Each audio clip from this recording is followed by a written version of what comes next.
L'Organisation mondiale de la santé se réunit tout à l'heure à Genève et va devoir répondre à cette question. Faut-il déclarer une urgence de santé publique au niveau mondial après l'apparition d'un virus proche du SRAS en Chine, une maladie respiratoire qui a déjà fait 9 morts dans le pays. Un premier cas a été détecté aux États-Unis.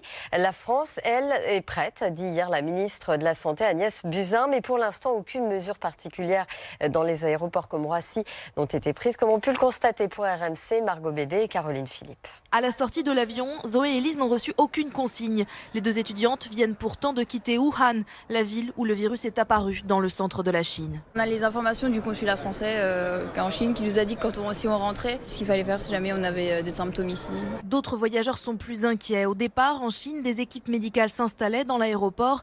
Mais ici, à Paris, rien, constate Franck. Il n'y a absolument aucun contrôle ici.